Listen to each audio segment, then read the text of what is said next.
Hello friends, आज हम लोग करने वाले हैं competitive study between Sprite and seven up. So let's start. Sprite the lemon drink produced by Coca Cola. Sprite lemon drink थी। Sprite पहली ऐसी ड्रिंक थी जो लेमन ड्रिंक के फॉर्मेट में आई। इसके बाद इसकी parent company Coca Cola. Sprite जो कि पहली लेमन बेस्ड ड्रिंक थी, उसका सबसे पहला नाम बेसिकली कह सकते हैं, उसका सबसे पुराना नाम था टीसी बड इवेंट्स। थोड़ा सा अजीब नाम था। ये नाम था उसका 1955 के आसपास, जब इसका कोका कोला कंपनी के साथ मर्जर हुआ। मर्जर नहीं, पेरेंट कंपनी के रूप में आई इसके साथ कोका कोला। तो the actual lemon drink known as Fanta Clear in Western Germany. Western Germany side में इनका नेम था फेंटा क्लियर। अब इसके थोड़े से की मूवमेंट्स की अगर बात करें तो 1955 Sprite brand name is created by TC buds. 1959 Fanta clear lemon is developed in Western Germany. 1959 में जो फेंटा क्लियर लेमन नाम था इस कंपनी का, इस ड्रिंक का नाम था, वो जर्मनी में डेवलप हुई, वेस्ट जर्मनी में। 1960 कोका कोला ने इसके नेम्स के राइट बाय कर लिए, फिर इसका नेम चेंज हो गया स्प्राइट में। 1960 से 1980 ये वो फेज़ था जब स्प्राइट ने अपना प्राइम अटेन किया और सबसे ज़्यादा पॉपुलैरिटी गेन करी अपनी एडवर्टाइजिंग स्किल्स की वजह से। इन्होंने उस टाइम पे अपना पहला लोगन, उस टाइम लोगन वाला कल्चर नहीं था, इन्होंने अपना लोगन लॉन्च किया जिसका नाम था great lemon taste makes it Sprite, जो कि यूथ को टारगेट करने में बहुत ही हेल्प करता था इनको। 1980 स्प्राइट ने अपने एसोसिएशंस पार्टनर लाए, जैसे कि हिप हॉप जो गेम बाहर आउटसाइड कंट्रीज़ या फिर वेस्टर्न कंट्रीज़ बोले तो वहाँ ज़्यादा चलते हैं, वो हिप हॉप और बास्केटबॉल्स एडवर्टाइजिंग चालू की। इवेंट स्पॉन्सरशिप कह सकते हैं इसको एक तरीके से। 1990s में इससे स्प्राइट ने टीनेजर्स को टारगेट किया। टीनेजर्स को टारगेट करने के लिए अट्रैक्टिव टीनेजर स्लोगन्स लॉन्च किए, जैसे ओबे और थ्रिस्ट, इस टाइप के स्लोगन्स लॉन्च किए। 1998 वो टाइम था जब स्प्राइट लॉन्च हुई इंडिया में। इंडिया में पहली वो drink, lemon based drink launch हुई 1998 में स्प्राइट की तरफ से। अभी करेंटली स्प्राइट ऑपरेट करती है 190 प्लस कंट्रीज़ में। हम इसकी अगर थोड़ी सी मार्केटिंग स्ट्रेटजीज़ के बारे में बात करें तो सिंपल है। Gen Z is particular youth by positioning itself as a refreshing and relatable drink.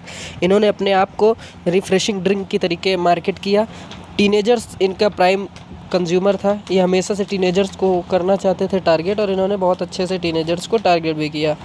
इन्होंने अपने अट्रैक्टिव कैन लॉन्च किए। आज अगर कैन मार्केट, कोल्ड ड्रिंक में कैन मार्केट, कैन इंडस्ट्री है, तो उसमें सबसे ज़्यादा अट्रैक्टिव या तो स्प्राइट या तो कोका कोला, इन्हीं के ही अट्रैक्टिव लगते हैं, और अवेलेबिलिटी बढ़ाई इन्होंने सबसे ज़्यादा।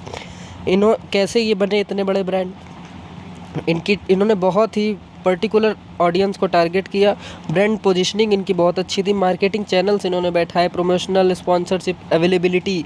होता क्या है, कोला मार्केट में एक बार आपका प्रोडक्ट फिट हो गया, मार्केट फिट हो गया, पीएमएफ हो गया, प्रोडक्ट मार्केट फिट, तो इसके बाद अवेलेबिलिटी बहुत मुश्किल था उस टाइम पे। तो कोका कोला के मर्जर से इनको ये हेल्प हुई, ये समझ गए कि कैसे अपने प्रोडक्ट को एक पर्टिकुलर एरिया में अवेलेबल रखें हर समय के लिए।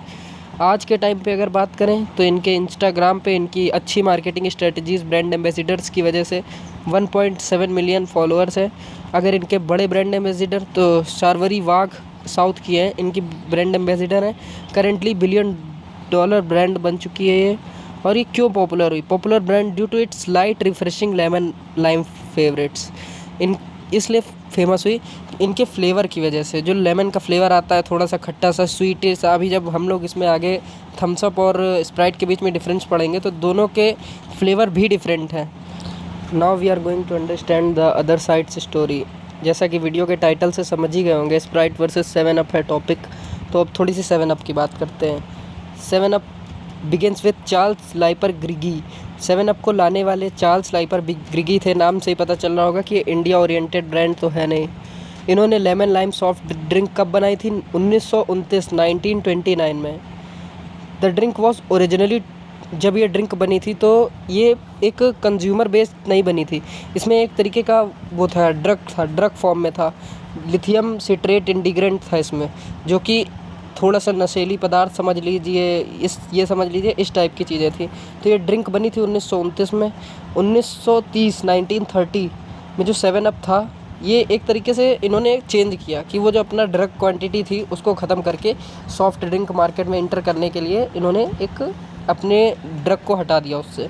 अब 1936 ही वो टाइम था जब गवर्नमेंट ने इनको फोर्स किया कि आप हटाइए हेल्थ क्लेम्स, या तो हेल्थ क्लेम्स बंद कर दीजिए, ये जो आप झूठे हेल्थ क्लेम्स कर रहे हैं। 1967 सेवन अप ने भी वही स्ट्रेटजी पकड़ी, टारगेट किया, अपने कंज्यूमर टारगेट करने चालू कर दिए। द अनकोला इनका सबसे फेमस टाइटल था, द अनकोला। अनकोला का मतलब ये है कि उसकी जो पेरेंट कंपनी थी स्प्राइट की, वो कोका कोला थी, तो वो अपने आप को डिफ्रेंशिएट में नहीं क्रिएट कर सकते थे कि हम कोला मार्केट में नहीं है, हम अलग कैटेगरी में हैं। इन्होंने अपने आप को बिल्कुल क्लियर कर दिया कि हम कोला नहीं, हम एक रिफ़्रेशिंग ड्रिंक है। अगर इनकी थोड़ी सी इंगेजमेंट की बात करें, अकाउंट रीच की बात करें, तो करेंटली इनके 62K इंस्टा फॉलोअर्स हैं, तो पता ही चल रहा होगा मार्केटिंग स्ट्रेटजी कैसी चल रही है।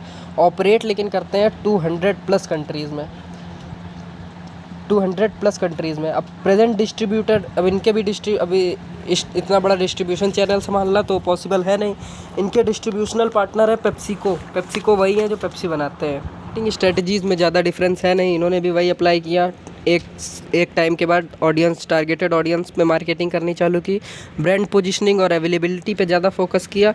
हुआ क्या, अब दोनों में डिफरेंस क्या है? ऐसे तो जो स्प्राइट पीता है वो 7 अप में भी स्विच कर सकता है, लेकिन ऐसा नहीं है। दोनों का टेस्ट में मेजर डिफरेंस है और दोनों के क्लेम्स में मेजर डिफरेंस है।